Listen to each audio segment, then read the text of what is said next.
ഞങ്ങളങ്ങനെ പാരീസിലെത്തിയിട്ടുണ്ട്. അപ്പം സ്വിറ്റ്സർലൻഡിന് രാവിലെ തന്നെ നമ്മൾ ട്രെയിനിൽ 4 hours മറ്റായിരുന്നു ട്രെയിൻ. അത് അവിടുന്ന് ഇവിടെ നമ്മുടെ ഹോട്ടലിൻ്റെ അടുത്തുള്ള സ്റ്റേഷനിൽ തന്നെയാണ് വന്നത്. അപ്പം അവിടെ വന്നിട്ട് നമ്മൾ പിന്നെ ചെക്ക് ഇൻ ചെയ്ത് കഴിഞ്ഞപ്പോൾ നമുക്ക് ലഞ്ചും കഴിക്കണമായിരുന്നു. പിന്നെ നമ്മൾ സ്വിറ്റ്സർലൻഡിൽ ലാസ്റ്റ് 7 days ഇട്ടിട്ടുള്ള ഡ്രസ്സെല്ലാം ലോണ്ടറിങ് ചെയ്യാനുണ്ടായിരുന്നു. അപ്പോൾ ഇവിടെ അടുത്ത് തന്നെ ഒരു വാക്കബിൾ ഡിസ്റ്റൻസിൽ ഒരു 5 minutes ഉള്ളൂ. അപ്പോൾ 5 minutes അങ്ങോട്ട് നടന്നു കഴിഞ്ഞാൽ ഒരു 5 minutes അങ്ങോട്ട് നടന്നു കഴിഞ്ഞാൽ അവിടെ ലോണ്ടറി ചെയ്യുന്ന സ്ഥലമുണ്ടെന്ന് കണ്ടു. അപ്പം നമ്മൾ ഒരു പെട്ടിയിൽ അഴുക്ക് ഡ്രസ്സെല്ലാം ഇട്ടിട്ട് അങ്ങോട്ട് നടന്നു. അവിടെ ലോണ്ടറി ഞാൻ കൊടുത്തിട്ട് നമ്മൾ പിന്നെ അടുത്ത് തന്നെ ഒരു കുറേ കഫേസ് ഉണ്ട്. ഇങ്ങനെ റോഡ് സൈഡിൽ തന്നെ നിറച്ച് കഫേസാണ്. അപ്പം അവിടെ ഒരു കഫേയിൽ നമ്മൾ ലഞ്ചും കഴിച്ച് ഈ അലക്കി തുണിയെല്ലാം എടുത്തിട്ട് തിരിച്ചു വരും വഴി നമ്മളൊരു ഫ്രൂട്ട് ഷോപ്പ് കണ്ടിട്ടുണ്ടായിരുന്നു. അപ്പോൾ ഈ ഫ്രൂട്ട് ഷോപ്പിനകത്ത് അവിടെ കുറേ ബെറീസും അതുപോലെ കുറേ നമ്മൾ നോർമലി നമ്മുടെ നാട്ടിൽ കാണാത്ത കുറേ സാധനങ്ങളുണ്ടായിരുന്നു. അപ്പോൾ അതിൽ നമുക്ക് സ്ട്രോബെറി കണ്ടപ്പോൾ തന്നെ നല്ല ഫ്രഷായി നല്ല ഭംഗിയായിരിക്കുന്നത് കണ്ടപ്പോൾ നമ്മളൊന്ന് അവരോട് ചോദിച്ചു എങ്ങനെയുണ്ട്. അപ്പോൾ അവർ നല്ല സ്വീറ്റാന്നൊക്കെ പറഞ്ഞത്. പക്ഷേ ഫുള്ളി സ്വീറ്റ് അല്ല, ചെറിയൊരു പുളി ഉണ്ട് നാട്ടിലെ പോലെ തന്നെ. പക്ഷേ കുറച്ചും കൂടി ഫ്ലേവർ പക്ഷേ വളരെ നല്ലതാണ്. അപ്പോൾ അത് നല്ല ഇഷ്ടമായി. പിന്നെ നമ്മൾ ബ്ലാക്ക്ബെറി ആണ് വാങ്ങിച്ചത്. ബ്ലാക്ക്ബെറി ആക്ച്വലി ഞാൻ ആദ്യമായിട്ടാണ് കഴിക്കുന്നത്. അപ്പോൾ അതും എന്താ പറയുക, ചിലതൊക്കെ ചെറിയ നല്ല സ്വീറ്റാണ്, ചിലത് അത്ര സ്വീറ്റ് അല്ല, പക്ഷെ കുഴപ്പമില്ല, അങ്ങനെ ടേസ്റ്റ് ഉണ്ട് കഴിക്കാനായിട്ട്. അപ്പം ഇനി ബാക്കി നമ്മൾ ഇന്ന് ഏതെങ്കിലും ഒരു സ്ഥലത്ത് പോകണം വിചാരിക്കുന്നുണ്ട്. ബാക്കിയെല്ലാം നമ്മൾ നാളെയാണ് പോകാമെന്ന് വിചാരിക്കുന്നത്. അപ്പോൾ ബാക്കി വഴിയെ കാണിക്കാം. അപ്പോൾ ഒരു ഈവനിങ് ഒക്കെ ആയപ്പോഴത്തേക്കും നമ്മൾ പുറത്തേക്ക് ഇറങ്ങാനായിട്ട് ഡിസൈഡ് ചെയ്തു. അപ്പോൾ ഇന്ന് ഇവിടുത്തെ വളരെ ഫേമസ് ആയിട്ടുള്ള നോർട്ട്ർഡാം കത്തീഡ്രൽ കാണാനായിട്ടാണ് നമ്മളിപ്പോൾ പോയിക്കൊണ്ടിരിക്കുന്നത്. അപ്പോൾ പാരീസിൽ വന്നപ്പോൾ നമ്മൾ ശ്രദ്ധിച്ച മറ്റൊരു കാര്യം ഇവിടുത്തെ ഈ ഒരു ക്രൗഡാണ്. സ്വിറ്റ്സർലൻഡിലായിരുന്നപ്പോൾ നമ്മൾ മിക്കവാറും എല്ലാ റോഡുകളും എംപ്റ്റി തന്നെയായിരുന്നു. ഇടയ്ക്കിടയ്ക്ക് 1-2 ടൂറിസ്റ്റുകളോ അല്ലെങ്കിൽ അവിടുത്തെ ലോക്കൽ ആളുകളെയോ കാണുന്നല്ലാതെ ഇതുപോലെ ഒരു തിരക്ക് നമ്മൾ സ്വിറ്റ്സർലൻഡിൽ എക്സ്പീരിയൻസേ ചെയ്തിട്ടുണ്ടായിരുന്നില്ല. പാരീസിലെ ടൂറിസ്റ്റ് അട്രാക്ഷൻസ് പോലെ അതുപോലെ തന്നെ ഫേമസ് ആയിട്ടുള്ള മറ്റൊരു കാര്യമാണ് ഇവിടുത്തെ പിക്ക് പോക്കറ്റിങ്ങും സ്കാംസും. അപ്പൊ അതുകൊണ്ട് തന്നെ നമ്മൾ വളരെ ശ്രദ്ധിച്ചാണ് എല്ലായിടത്തും നടക്കുന്നുണ്ടായിരുന്നത്. അപ്പൊ നമ്മുടെ ഫോൺസ് ഒന്നും നമ്മൾ അധികം ഒന്നും അത്യാവശ്യമില്ലാതെ പുറത്തെടുക്കണ്ടായിരുന്നില്ല. അതുപോലെ തന്നെ വാലറ്റ്സ് ഒക്കെ ഇന്നർ പോക്കറ്റ്സിൽ വെച്ച് അങ്ങനെ വളരെ കെയർഫുൾ ആയിട്ടാണ് നമ്മൾ റോഡിലെല്ലാം നടക്കുന്നുണ്ടായിരുന്നത്. അങ്ങനെ കുറച്ച് നടന്നു കഴിഞ്ഞപ്പോഴത്തേക്കും നമ്മൾ പിന്നെ കത്തീഡ്രലിന്റെ അടുത്തായിട്ട് എത്തി. ഈ കത്തീഡ്രൽ ഡെഡിക്കേറ്റ് ചെയ്തിരിക്കുന്നത് മദർ ഓഫ് ജീസസ് അഥവാ വെർജിൻ മേരിക്കായിട്ടാണ്. ഇതിന്റെ നിർമ്മാണം പൂർത്തിയായത് 12th century സമയത്തായിരുന്നു. അതിനുശേഷം 17th centuryയിലുള്ള ഫ്രഞ്ച് റെവല്യൂഷൻ ടൈമിൽ ഇതിന്റെ കുറേ ഭാഗങ്ങളും നശിപ്പിക്കപ്പെട്ടിട്ടുണ്ടായിരുന്നു. പിന്നീട് അതിന്റെ കംപ്ലീറ്റ് റിസ്റ്റോറേഷൻ പ്രോജക്റ്റും ക്ലീനിങ്ങും നടക്കുന്നത് 19th centuryയിലായിരുന്നു. അതിനുശേഷം നമ്മളൊക്കെ ന്യൂസിൽ കണ്ടിട്ടുണ്ടായിരുന്നു 2019 സമയത്ത് ഇതിൽ വലിയൊരു തീപിടുത്തം ഉണ്ടാവുകയും അതിന്റെ ഒരുപാട് ഭാഗങ്ങൾ നശിച്ചു പോവുകയും ചെയ്തിട്ടുണ്ടായിരുന്നു. അപ്പൊ അതിനൊക്കെ ശേഷം ഇപ്പൊ കുറച്ച് മാസങ്ങൾക്ക് മുമ്പ് 2024 ഡിസംബറിലാണ് ഇത് പിന്നെയും പബ്ലിക്കിനായിട്ട് ഓപ്പൺ ചെയ്തിരിക്കുന്നത്. നിങ്ങൾ ഇപ്പോൾ ഈ കണ്ടുകൊണ്ടിരിക്കുന്നത് ഈ കത്തീഡ്രലിലേക്ക് കയറാനായിട്ടുള്ള ലൈനാണ്. അപ്പം ഇവിടേക്കുള്ള എൻട്രി പബ്ലിക്കിന് ഫ്രീ ആണ്. പിന്നെ ഇത് ഇത്രയും ഫേമസ് ആയതുകൊണ്ടും ഇതിപ്പോൾ അടുത്ത് തുറന്നിട്ടല്ലേ ഉള്ളൂ, ഒരുപാട് നാൾ അടച്ചിട്ടതിന് ശേഷം. അപ്പൊ അതുകൊണ്ട് അത്യാവശ്യം നല്ല തിരക്കുണ്ടായിരുന്നു കയറാനായിട്ട്. ഈ ലൈൻ സ്റ്റാർട്ട് ചെയ്യുന്നത് വളരെ ദൂരം നിന്നാണ്. കത്തീഡ്രൽ എൻട്രൻസിന് അടുത്ത് എത്തുമ്പോഴത്തേക്കാണ് നമ്മളിങ്ങനെ ബാരിക്കേഡ്സ് വെച്ചിട്ടുള്ള ഈ സെപ്പറേഷൻ കാണുന്നത്. ഈ കത്തീഡ്രലാണ് പാരീസിലെ ഏറ്റവും അധികം ആളുകൾ വിസിറ്റ് ചെയ്യുന്ന ഒരു സ്ഥലവും. ഫൈനലി ഞങ്ങള് എൻട്രൻസിന്റെ അടുത്ത് എത്തി. അപ്പൊ അവിടെ കുറച്ച് ചെക്കിങ്ങും അങ്ങനത്തെ പരിപാടികളൊക്കെ ഉണ്ടായിരുന്നു. അതിനുശേഷമാണ് അവരകത്തേക്ക് കടത്തി വിടുന്നുണ്ടായിരുന്നു.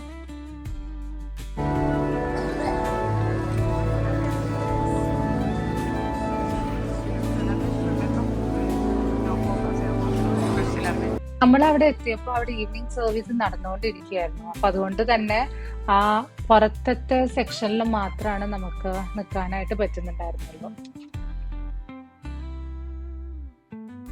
ഇത് അത്യാവശ്യം നല്ല വലിയൊരു കത്തീഡ്രൽ ആണ്. അപ്പൊ അതുകൊണ്ട് തന്നെ ഈ ബാക്ക് സൈഡിൽ ഇരിക്കുന്നവർക്കൊക്കെ അവിടെ സർവീസ് നടക്കുന്നതൊന്നും അടുത്തൊന്നും കാണാനായിട്ട് പറ്റില്ല. അപ്പൊ അതുകൊണ്ട് അവരിവിടെ ഒക്കെ സ്ക്രീൻസ് വെച്ച് അത് ലൈവായിട്ട് അത് കാണിക്കുന്നുണ്ടായിരുന്നു. ഈ സീറ്റിംഗ് സ്ഥലത്തേക്ക് പോകാനായിട്ട് നമുക്ക് പറ്റുന്നുണ്ടായിരുന്നില്ല, കാരണം അവരവിടെ ബാരിക്കേഡ്സ് വെച്ചിട്ട് സെപ്പറേറ്റ് ചെയ്യുന്നുണ്ട്. പക്ഷെ അതിന്റെ സൈഡിലൂടെ നടന്ന് വേണമെങ്കിൽ ഈ ഫ്രണ്ടിൽ ഇവിടെ വന്ന് നിന്നിട്ട് കാണാനായിട്ടുള്ള ഒരു ഓപ്ഷൻ ഉണ്ടായിരുന്നു. എൻട്രി ചെയ്ത് ലെഫ്റ്റ് സൈഡിൽ കൂടെ നടന്ന് ബാക്ക് സൈഡിൽ കൂടെ പോയി റൈറ്റ് സൈഡിൽ കൂടെ വന്നിട്ട് പുറത്തേക്ക് പോകാനായിട്ടാണ് അവർ വഴി വെച്ചിട്ടുണ്ടായിരുന്നത്, സർവീസിനെ ഡിസ്റ്റർബ് ചെയ്യാതെ ഇരിക്കാനായിട്ട്. അപ്പൊ പോകുന്ന വഴിയിലൊക്കെ നമ്മള് 11th-12th സെഞ്ചുറിയിലുള്ള സ്കൾപ്ചേഴ്സും അതുപോലെ തന്നെ കളേർഡ് വിൻഡോസും അതൊക്കെ കാണാനായിട്ട് പറ്റുന്നുണ്ടായിരുന്നു. അപ്പൊ കത്തീഡ്രലിൽ നിന്ന് ഇറങ്ങിയിട്ട് നമ്മൾ വിചാരിച്ചു ലൂവ്ർ മ്യൂസിയം കാണാനായിട്ട് പോവാമെന്ന്. അപ്പൊ അതിന്റെ ഡയറക്ഷനിൽ നമ്മൾ ഇങ്ങനെ നടന്നുകൊണ്ടിരിക്കുകയാണ്. നമ്മൾ നടന്നു പോകുന്നുണ്ടായിരുന്ന റിവർ സെയിന്റെ സൈഡിലൂടെ ആയിരുന്നു. അപ്പം ഈ റിവർ എന്ന് പറഞ്ഞു കഴിഞ്ഞാൽ ഇവിടുത്തെ ഏറ്റവും ഫേമസ് ആയിട്ടുള്ള റിവറാണ്. പാരീസ് സിറ്റിയുടെ പല ഭാഗങ്ങളെയും ടച്ച് ചെയ്തുകൊണ്ടാണ് ഈ റിവർ പോയിക്കൊണ്ടിരിക്കുന്നത്. അതുപോലെ തന്നെ വളരെ ചരിത്ര പ്രാധാന്യമുള്ള പല ബ്രിഡ്ജസും ഈ റിവറിന്റെ മേലെയായിട്ട് കാണാനായിട്ട് പറ്റും. ഈ കാണുന്ന ഗ്രീൻ ബോക്സസ് ആക്ച്വലി ഷോപ്സ് ആണ്. അത് നമുക്ക് കുറച്ച് കഴിഞ്ഞപ്പോഴാണ് മനസ്സിലായത്. ബുക്സും പെയിന്റിങ്സും അങ്ങനെ പല സംഭവങ്ങളും അത് അവരവിടെ വിൽക്കുന്നുണ്ട് ഈ ഷോപ്സിനകത്ത്. നമ്മളവിടെ എത്തിയപ്പോഴത്തേക്കും അത്യാവശ്യം നല്ല ലേറ്റ് ഈവനിങ് ആയിട്ടുണ്ടായിരുന്നു. അപ്പൊ അതുകൊണ്ട് തന്നെ എല്ലാം മോസ്റ്റ് ഓഫ് ദ ഷോപ്സും ക്ലോസ്ഡ് ആയിരുന്നു. ചില ഷോപ്സ് മാത്രമേ അവർ തുറന്നു വെച്ചിട്ടുണ്ടായിരുന്നു. അപ്പൊ അതുകൊണ്ടാണ് നമുക്ക് മനസ്സിലായത് ഇത് ആക്ച്വലി ബുക്സും പെയിന്റിങ്സും അതുപോലെ വിന്റേജ് കാർഡ്സും ഒക്കെ വിൽക്കുന്ന ഷോപ്സ് ആണെന്നുള്ളത്. നമ്മൾ നടന്ന് കുറച്ച് കഴിഞ്ഞപ്പോഴത്തേക്കും നമുക്ക് മനസ്സിലായി നമ്മൾ പോകുന്ന വഴി തെറ്റാണെന്ന്. കാരണം ലൂവ്റിന്റെ ആക്ച്വൽ എൻട്രൻസ് സൈഡിലേക്ക് പോകുന്ന വഴിയിലായിരുന്നില്ല, നമ്മൾ അതിന്റെ ബാക്ക് സൈഡിലാണ് എത്തിയത്. അപ്പോൾ അപ്പോഴത്തേക്കും അവർ ക്ലോസ് ചെയ്യാനുള്ള ടൈമും ആയിട്ടുണ്ടായിരുന്നു. അപ്പൊ പിന്നെ നമ്മൾ ലൂവ്ർ സ്കിപ്പ് ചെയ്യാനായിട്ട് ഡിസൈഡ് ചെയ്തു. നമുക്ക് മ്യൂസിയത്തിന്റെ അകത്ത് പോകാനായിട്ടുള്ള പ്ലാൻ അല്ലേലും ഉണ്ടായിരുന്നില്ല. പുറത്തുള്ള ഗ്ലാസ് സ്ട്രക്ചറിന്റെ അവിടേക്ക് പോയി കാണാനായിട്ടാണ് നമ്മൾ ഡിസൈഡ് ചെയ്യുന്നത്. അപ്പൊ ഇനിയിപ്പോ അതിന് വേണ്ടിയിട്ട് ഇത്രയും ദൂരം പോവാന്ന് പറഞ്ഞു കഴിഞ്ഞാൽ ടൈം വേസ്റ്റ് ആയിരിക്കും. അപ്പൊ അതുകൊണ്ടാണ് നമ്മളത് സ്കിപ്പ് ചെയ്യുന്നത്. അതിനുശേഷം ഈ സെയിൻ റിവറിലുള്ള ബോട്ടിംഗ് ചെയ്യാനായിട്ട് ഞങ്ങൾ ഡിസൈഡ് ചെയ്തു. അപ്പം നേരത്തെ പറഞ്ഞ പോലെ ഈ റിവർ ഓൾമോസ്റ്റ് പാരീസ് സിറ്റിയുടെ പല ഭാഗങ്ങളിലൂടെയും പോകുന്ന കാരണം ഈ റിവറിലുള്ള റൈഡിലും നമുക്ക് ഒരുപാട് കാര്യങ്ങൾ കാണാനായിട്ട് പറ്റും. നമ്മൾ നോക്കിയപ്പോൾ അവിടെ ഒരു ബോട്ട് ഓൾറെഡി ആളുകളെ ബോർഡ് ചെയ്തുകൊണ്ടിരിക്കുന്നുണ്ട്. അപ്പൊ അത് കുറച്ച് ടൈമിനുള്ളിൽ സ്റ്റാർട്ട് ചെയ്യുമെന്നാണ് പറഞ്ഞത്. അപ്പൊ നമ്മൾ വേഗം അങ്ങോട്ട് നടന്നുകൊണ്ടിരിക്കുകയാണ്. അപ്പൊ അവിടുന്ന് ടിക്കറ്റ് എടുത്തിട്ട് പോകാനാണ് പ്ലാൻ ചെയ്യുന്നത്. ഒരുപാട് പേര് ഈ ബോട്ട് റൈഡ്സിൽ പോകുന്നതായിട്ട് നമ്മൾ കണ്ടിട്ടുണ്ടായിരുന്നു. പിന്നെ വീക്കെൻഡും കൂടെ ആയതുകൊണ്ടാണ് തോന്നുന്നു കുറെ പാർട്ടീസും ഒക്കെ നടക്കുന്നുണ്ടായിരുന്നു ചില ബോട്ടുകളിൽ. ഫൈനലി ഞങ്ങൾ ബോട്ട് സ്റ്റാർട്ട് ചെയ്യുന്നതിന് മുമ്പ് തന്നെ അവിടെ എത്തി. അപ്പോൾ ഒരു 5 to 10 minutes ഇത് റൈഡ് സ്റ്റാർട്ട് ചെയ്യും എന്നാണ് അവർ പറഞ്ഞത്.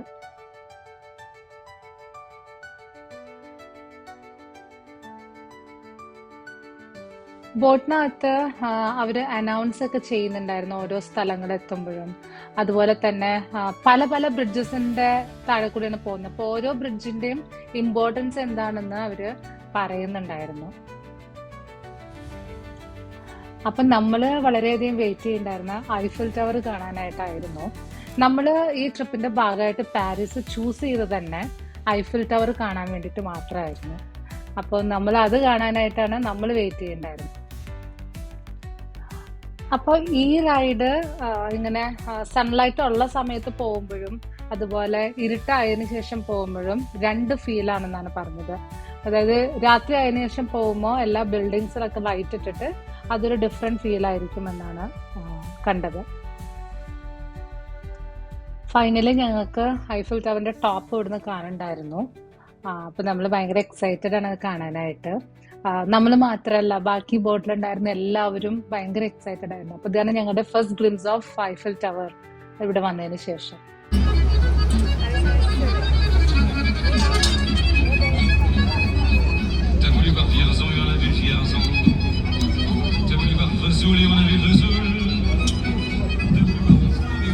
അതിനുശേഷം നമ്മൾ പിന്നെ തിരിച്ച് റൂമിലേക്ക് പോകാനുണ്ടായത്. അപ്പൊ പോകുന്ന വഴിയിലെടുത്ത 1-2 സ്നാപ്സ് ആണത്. ഭയങ്കര ബ്യൂട്ടിഫുൾ ആയിരുന്നു റോഡ്. അടുത്ത ദിവസം രാവിലെ നമ്മൾ പോയത് ഇവിടുത്തെ വളരെയധികം ഫേമസ് ആയിട്ടുള്ള വേഴ്സൈൽസ് പാലസ് കാണാനായിട്ടാണ്. ഈ പാലസിനെ പറ്റി ഞാൻ മുമ്പും കേട്ടിട്ടുണ്ട്, പക്ഷേ ഇത് ഇത്രയും വലിയൊരു പാലസ് ആണെന്നുള്ളത് ഇവിടെ വന്നപ്പോഴാണ് മനസ്സിലായത്. പണ്ടത്തെ ഫ്രഞ്ച് മൊണാർക്കി ഇത്രയും റിച്ച് ആണെന്നുള്ളത് ശരിക്കും നമ്മൾക്ക് ഈ പാലസിലോട്ട് നടക്കുമ്പോൾ തന്നെ അറിയാനായിട്ട് പറ്റും. 16th സെഞ്ചുറി സമയത്ത് ലൂയി XIII ഈ സ്ഥലത്ത്, വേഴ്സൈൽസ് എന്ന് പറഞ്ഞ സ്ഥലത്ത് ഒരു ഹണ്ടിങ് ലോഡ്ജ് നിർമ്മിച്ചിട്ടുണ്ടായിരുന്നു.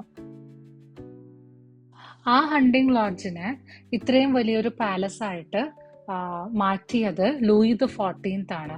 ഓൾമോസ്റ്റ് 17th സെഞ്ചുറിയിലാണ് ഇതിന്റെ മിക്കവാറും പണിയെല്ലാം പൂർത്തിയായത്. പിന്നീട് ഫ്രഞ്ച് റവല്യൂഷൻ സമയത്ത് റോയൽ ഫാമിലി പാരീസിലേക്ക് തിരിച്ചുപോയി. അതിനുശേഷം ഓൾമോസ്റ്റ് ഒരു അബാൻഡൻഡ് ആയിട്ടുള്ള സ്റ്റേറ്റിലായിരുന്നു ഈ പാലസ് ഉണ്ടായിരുന്നത്.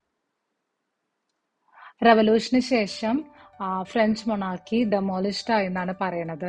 അപ്പൊ അതിനുശേഷം ഒരു വലിയ ഓപ്ഷൻ നടന്നിട്ടുണ്ടായിരുന്നു ഇവിടെ നിന്നുള്ള പല സാധനങ്ങളും വിൽക്കാനായിട്ട്.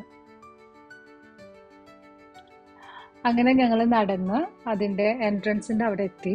അപ്പൊ അവിടെയും കുറെ സെക്യൂരിറ്റി ചെക്കും അങ്ങനത്തെ സംഭവങ്ങളൊക്കെ ഉണ്ടായിരുന്നു. പിന്നെ ടിക്കറ്റ് ഒക്കെ സ്കാൻ ചെയ്തിട്ടാണ് നമ്മൾ അകത്തേക്ക് കയറിയത്. അപ്പൊ നമ്മൾ ഇതുവരെ വിസിറ്റ് ചെയ്തിട്ടുള്ള എല്ലാ പാലസസിലും വെച്ചിട്ട് ശരിക്കും ഒരു ഹ്യൂജ് ആയിട്ടുള്ള ഒരു പാലസ് ആയിരുന്നു ഈ വേഴ്സൈൽസ് പാലസ്. അപ്പൊ ഇതിനകത്ത് ഓഡിയോ റെക്കോർഡിംഗ് അവൈലബിൾ ആയിരുന്നു.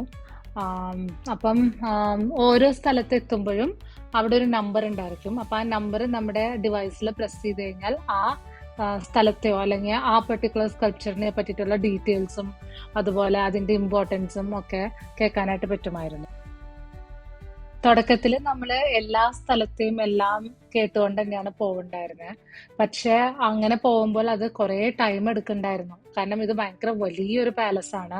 അപ്പം ഈ പാലസിനകത്തുള്ള അവരുടെ പബ്ലിക് റൂംസും അതുപോലെ തന്നെ പ്രൈവറ്റ് റൂംസും എല്ലാം നമുക്ക് കാണാനായിട്ടുള്ള ഓപ്ഷൻ ഉണ്ടായിരുന്നു. Almost entire palace open to public ആണ്. അപ്പം അത് കുറെ ടൈം എടുക്കുന്നുണ്ടായിരുന്നു. പണ്ട് മുതലേ ഫ്രാൻസിൽ ഒരുപാട് ആർട്ടിഷ്യൻസ് ഉണ്ടായിരുന്നത് കൊണ്ട് ഒരുപാട് പെയിന്റിങ്സും ഒരുപാട് സ്കൾപ്ചേഴ്സും കുറെ ആർട്ട് വർക്കും ഈ പാലസിൽ ഉണ്ടായിരുന്നു. അതൊക്കെ ഇപ്പോഴും ഒരു കേടും കൂടാതെ അങ്ങനെ തന്നെ അവരത് മെയിൻറ്റെയിൻ ചെയ്ത് വെച്ചിട്ടുണ്ടെന്നുള്ളതാണ് അവിടുത്തെ മറ്റൊരു അത്ഭുതം. അപ്പൊ നമ്മുടെ ടിക്കറ്റിനകത്ത് നമുക്ക് പാലസിന്റെ ടൂറും അതുപോലെ തന്നെ പുറത്തെ ഗാർഡൻസിന്റെ ടൂറും ഉണ്ടായിരുന്നു. അപ്പം ഇവിടുത്തെ ഗാർഡൻസും ഭയങ്കര ഹ്യൂജ് ആണെന്ന് നമ്മൾ കേട്ടിട്ടുണ്ട്. അപ്പൊ അതുകൊണ്ട് നമുക്ക് കുറച്ച് സ്പീഡപ്പ് ചെയ്യേണ്ടതായിട്ടുണ്ടായിരുന്നു. അപ്പൊ നമ്മൾ കുറച്ച് കഴിഞ്ഞപ്പോഴത്തേക്കും നമ്മൾ പിന്നെ പെട്ടെന്ന് മൂവ് ചെയ്യാനായിട്ട് തുടങ്ങി. പണ്ടത്തെ കിങ്ങിന്റെയും ക്വീനിന്റെയും പ്രൈവറ്റ് ചേംബേഴ്സും അതുപോലെ തന്നെ അവരുടെ മോർണിംഗ് ഈവനിങ് സെറമണി നടക്കുന്ന ചേംബേഴ്സും പിന്നെ പബ്ലിക് ഹിയറിങ്ങിന് യൂസ് ചെയ്യുന്നുണ്ടായിരുന്ന പബ്ലിക് ചേംബേഴ്സും അങ്ങനെ ഒരുവിധം എല്ലാം അവിടെ പബ്ലിക്കിന് ഓപ്പൺ ആണ് ഇപ്പൊ. അപ്പൊ അതിലൂടെ കടന്നു പോകുമ്പോൾ നമുക്ക് ശരിക്കും അവിടുത്തെ ആർട്ട് വർക്ക് എത്ര റിച്ച് ആണെന്നും അതുപോലെ തന്നെ ആ ഫ്രഞ്ച് മൊണാർക്കി എത്ര പവർഫുൾ ആയിരുന്നു എന്നുള്ളത് മനസ്സിലാവുണ്ടായിരുന്നു.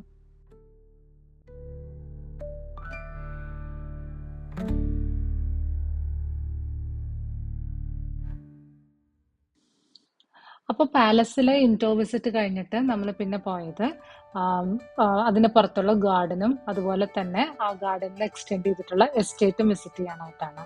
അപ്പൊ ഇത് എല്ലാം കൂടെ ഏകദേശം ഒരു 2000 ഏക്കേഴ്സ് ഉണ്ടെന്നാണ് പറഞ്ഞത്.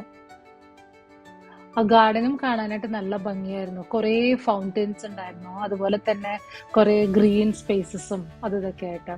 അത് കഴിഞ്ഞ് എസ്റ്റേറ്റിലേക്ക് കടക്കുമ്പോഴത്തേക്കും കുറച്ചും കൂടെ വലിയ ട്രീസും അതിനിടയിലുള്ള റോഡും അതൊക്കെയായിരുന്നു കാണുന്നുണ്ടായിരുന്നത്. അപ്പം പാലസിന്റെ ഗാർഡനിലേക്ക് ഇറങ്ങിക്കഴിഞ്ഞാൽ 2 സൈഡിലുമായിട്ടാണ് ഗാർഡൻ കിടക്കുന്നത്.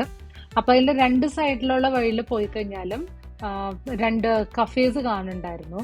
അപ്പോൾ എല്ലാവരും അവിടെ നിന്നാണ് ലഞ്ച് കഴിക്കുന്നുണ്ടായിരുന്നത്. അപ്പോൾ നമ്മളും അവിടെ നിന്ന് തന്നെ ലഞ്ച് കഴിക്കാനായിട്ട് ഡിസൈഡ് ചെയ്തു. ലഞ്ചിന് ശേഷം നമ്മൾ പിന്നെ എസ്റ്റേറ്റ് വിസിറ്റ് ചെയ്യാനായിട്ട് പോകാനായിട്ട് ഡിസൈഡ് ചെയ്തു. അപ്പൊ അത് കുറെ പേര് നടന്നൊക്കെ പോകുന്നുണ്ട്. പിന്നെ മറ്റേ ഇലക്ട്രിക് വണ്ടി ഉണ്ടായിരുന്നു. പിന്നെയുള്ളൊരു ഓപ്ഷൻ ഉണ്ടായിരുന്നു സൈക്കിൾ എടുക്കാന്നുള്ളതായിരുന്നു. അപ്പം ഞങ്ങൾ സൈക്കിളാണ് എടുത്തത്. അപ്പം എനിക്ക് ഒരുപാട് നേരം പെഡൽ ചെയ്യാനായിട്ട് ബുദ്ധിമുട്ടായിരുന്നു. ഞാൻ ഇലക്ട്രിക് സൈക്കിളാണ് എടുത്തത്. അവർ 3 പേരും നോർമൽ പെഡലിംഗ് സൈക്കിൾ തന്നെയാണ് എടുത്തത്. ഈ കണ്ടുകൊണ്ടിരിക്കുന്നതാണ് അവിടുത്തെ എസ്റ്റേറ്റ് ആയിരുന്നത്. അപ്പൊ അത് കുറെ ദൂരത്തേക്ക് അവിടെ ഒരു ലേക്ക് ഉണ്ട്. ആ ലേക്കിന്റെ 2 സൈഡിലുമായിട്ട് കുറെ ഏരിയ ഉണ്ട്. അതുപോലെ തന്നെ പിന്നെ കുറച്ചുകൂടെ പോയി കഴിഞ്ഞാൽ ടേൺസ് ഒക്കെ എടുക്കാൻ പറ്റും ഉള്ളിലേക്ക് പോകാനായിട്ട്. അപ്പൊ അവിടെ പോയി കഴിഞ്ഞാൽ ശരിക്കും ഇതുപോലെ വളരെ നീറ്റായിട്ട് എന്നാൽ നല്ല ഗ്രീൻ ആയിട്ടുള്ള ഒരു ഏരിയ ആണ്. ഉള്ളിലേക്ക് പോകുമ്പോൾ പിന്നെ കുറെ മരങ്ങളൊക്കെയാണ്. പിന്നെ ഇടയ്ക്ക് 1-2 ഹോഴ്സിന്, അതായത് കുതിരകളുടെ ഷെഡ് കണ്ടിട്ടുണ്ടായിരുന്നു. അങ്ങനെ കാരണം കുറച്ച് ഹോഴ്സ് റൈഡിങ് ചെയ്യുന്ന ആൾക്കാരും കണ്ടിട്ടുണ്ടായിരുന്നു ഇടയിലൊക്കെ. അങ്ങനെ ഭയങ്കര ഭംഗിയായിട്ടുള്ള ഒരു ഏരിയ ആയിരുന്നു എസ്റ്റേറ്റ് മൊത്തം. ഒരുപാട് ദൂരത്തൊക്കെ ഉണ്ട്. നമ്മൾ കുറച്ച് ദൂരം പോയിട്ട് പിന്നെ നമ്മൾ ഈ ലേക്കിന്റെ സൈഡിലേക്ക് വന്നിട്ട് തിരിച്ചു പോകാനായിട്ട് ഡിസൈഡ് ചെയ്തു. സൈക്കിൾ റൈഡ് ചെയ്യുമ്പോൾ നമുക്ക് ശരിക്കും അറിയണ്ടായിരുന്നു ഇത് എത്ര വലിയൊരു ഏരിയ ആണെന്നുള്ളത്. അപ്പം ഒരുപാട് വഴികൾ അങ്ങോട്ടും ഇങ്ങോട്ടൊക്കെ പോയി നമുക്ക് എങ്ങനെ വേണമെങ്കിലും എക്സ്പ്ലോർ ചെയ്യാനുള്ള ഒരു ഫ്രീഡം അവിടെ ഉണ്ട്. പക്ഷെ നമുക്കിനി സൈക്കിൾ തിരിച്ചു കൊടുത്ത് നമുക്ക് പാരീസിലേക്ക് തിരിച്ചു പോകേണ്ട ഉള്ളത് കൊണ്ട് നമ്മൾ കുറച്ച് ദൂരമൊക്കെ പോയിട്ട് പിന്നെ നമ്മൾ തിരിച്ച് സൈക്കിൾ കൊടുക്കുന്ന സ്ഥലത്തേക്ക് റൈഡ് ചെയ്യാനായിട്ട് തുടങ്ങി. തിരിച്ചു വരുമ്പോൾ നമുക്ക് എക്സാക്ട്ലി വഴി എവിടെയാണെന്നുള്ളതിൽ പ്രത്യേകിച്ച് ഇവിടെ എവിടെയും മാർക്കിങ്സോ അങ്ങനെയൊന്നും ഇല്ല. പിന്നെ നമുക്കറിയാം ഈ ഒരു ലേക്ക് ഫോളോ ചെയ്ത് പോയി കഴിഞ്ഞാൽ അൾട്ടിമേറ്റ്ലി നമ്മൾ ഗാർഡന്റെ അവിടെ എത്തും എന്നുള്ളൊരു ഐഡിയ ഉണ്ടായിരുന്നു. അപ്പൊ നമ്മൾ ആ ലേക്കിന്റെ പൊസിഷനും ഒരു ഏകദേശം ഒരു ഡയറക്ഷൻ വെച്ചിട്ട് നമ്മൾ തിരിച്ച് ആ ഗാർഡൻ സൈഡിലേക്ക് പോയി തുടങ്ങി.